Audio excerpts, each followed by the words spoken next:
Salut à tous et bienvenue sur la chaîne Carter Tuto Foot. Alors aujourd'hui, je vais vous montrer 5 gestes techniques faciles à faire que vous allez pouvoir reproduire en match. Allez, venez avec moi.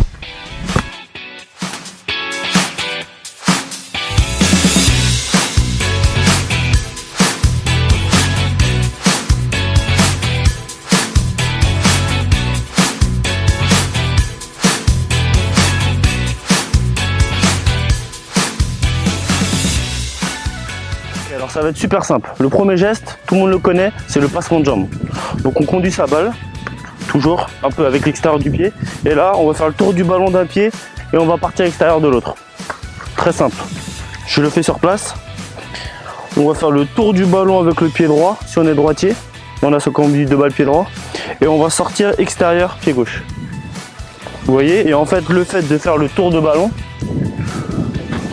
ça va donner une indication bien sûr au défenseur qui va penser qu'on va pousser la balle à gauche et donc il va déjà partir. Et l'idée après bien sûr c'est d'aller à son opposé, donc de pousser la balle extérieur pied gauche. Et puis c'est parti en faire quelques-uns. Revenir, tac, et puis en refaire d'autres. Et bien sûr, comme vous êtes des bons footballeurs, on passe aussi par le pied gauche. Donc on conduit sa balle pied gauche et puis c'est le même principe. Même principe. On conduit sa balle pied gauche, hop, on part à l'extérieur droit. On conduit sa balle pied gauche, extérieur droit. Vous voyez, le passement de jambe, il est vraiment pas compliqué. Maintenant, on va le mettre en action. Alors, pour le faire comme si on était en match, c'est simple. On met 2 plots pour réaliser un obstacle et on se met devant un but. Comme ça, ça va nous forcer soit à frapper ou soit à faire une passe forte dans le but. On est parti pour le passement de jambe. Comme je vous le disais sur le passement de jambe, l'idée c'est vraiment conduite assez rapide. On fait genre, on va à droite, on part à gauche et puis on finit dans le but. Une petite astuce quand même pour bien frapper derrière, ce qui nécessite qu'à la sortie de son passement de jambe et qu'on pousse extérieur, on puisse lever la tête pour regarder où est placé le gardien et frapper en fonction. On refait. Ok, donc le deuxième geste, il n'est pas non plus compliqué, ça va être une feinte de corps. On va arriver devant son adversaire, on va faire mine, on part à droite et hop, en fait on part à gauche. On arrive, hop, droite et on part à gauche. Donc sachez juste que quand on conduit la balle, toujours pareil, extérieur pied droit, on fait feinte, on part à droite et puis au final on part à gauche. C'est un peu comme le passement de jambe, c'est-à-dire qu'on va faire croire qu'on va d'un côté pour partir de l'autre, sauf que là il n'y a pas de mouvement de pied autour du ballon, c'est juste une feinte de corps. Dès qu'on sent que voilà, le ballon il a une bonne distance, on fait une feinte et on part. Si vous avez un peu de mal, on peut faire une première étape comme ça, tac tac. Et bien sûr, si vous arrivez bien du pied droit mais pas trop du pied gauche, commencez à arrêter, gauche, droite, gauche, droite. Voilà, l'idée c'est vraiment de pousser, faire mine pour repartir. On repart du pied gauche, tac, tac, et on part. On va pousser la balle, arriver devant le stack, gauche, droite. Bien sûr, on passe pied gauche, feinte droite, on part gauche. Vous voyez là, je l'ai pas bien fait, c'est-à-dire que s'il y a un vrai défenseur, ça passera pas bien.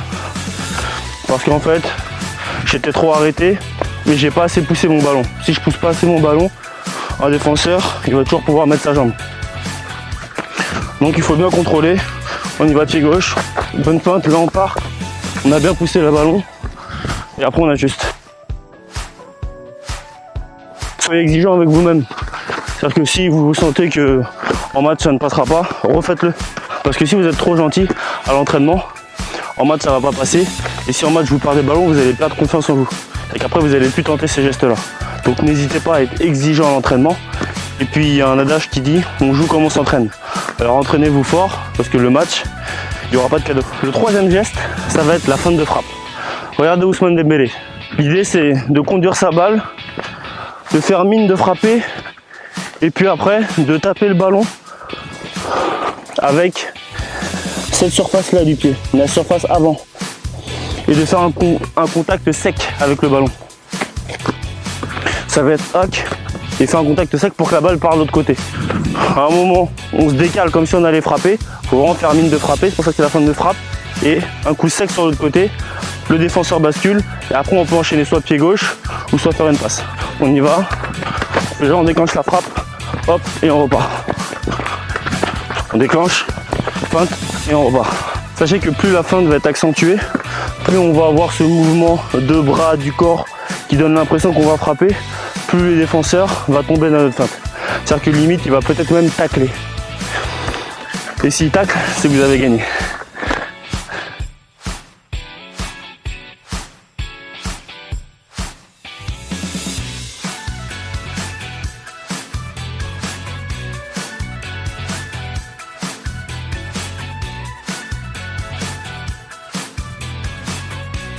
Quatrième geste, il va être aussi assez simple. Ça va être intérieur-extérieur. C'est-à-dire qu'on va faire une feinte, on va arriver devant notre défenseur, on va faire une à l'intérieur et on va partir à l'extérieur. Vous voyez? Faire intérieur-extérieur. Puis voilà, faire sur 20 mètres comme ça, intérieur-extérieur. Tac, tac. En fait, on emmène son défenseur d'un côté et on repart de l'autre. Faire mine d'aller à gauche et on part à droite avec le ballon. Et bah dès la première, on emmène le ballon. Ça fait 1 et 2, on repart. On y va.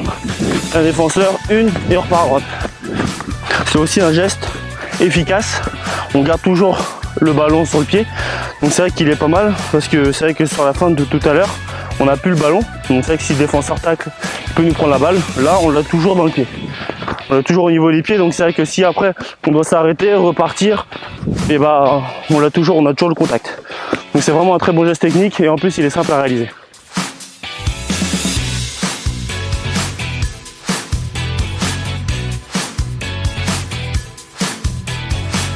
Une fois qu'on a fait l'intérieur et surtout l'extérieur, tout doit aller super vite. Le cinquième et dernier geste, ça va être l'opposé du quatrième. C'est-à-dire qu'au lieu de faire intérieur-extérieur, on va faire extérieur-intérieur. Donc on conduit sa balle, extérieur, intérieur et on repart. Alors idem que pour l'intérieur-extérieur, on peut s'entraîner déjà de manière arrêtée à faire extérieur-intérieur. Et emmener en fait son défenseur sur l'extérieur et après repartir intérieur. On arrive devant le défenseur, extérieur-intérieur. C'est un geste qu'on peut faire dans une foulée assez rapide. Il y a des gestes qu'il faut plutôt faire arrêter. Et c'est vrai que celui-là, on peut le faire de manière assez rapide. Et avec un peu d'entraînement, je suis sûr que vous allez y arriver. Extérieur, intérieur.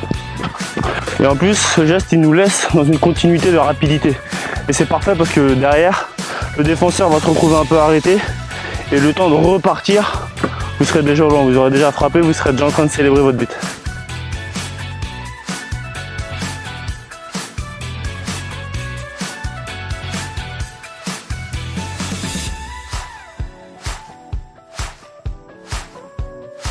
Bon, vous voyez, le tuto n'était pas si compliqué que ça. 5 gestes vraiment simples à refaire. Donc voilà, moi ce que je vous conseille, c'est de le faire à l'entraînement dans un premier temps, vous mettre en confiance et puis une fois que c'est bon, bah, le faire en match parce que c'est pas si compliqué que ça. Et puis ça reste que du foot. Ça, non, ça on le verra une prochaine fois. Allez, salut! Par contre, n'oubliez pas de mettre un pouce, bien sûr si vous avez aimé, et de vous abonner à la page pour avoir des nouveaux tutos de foot. Allez, salut!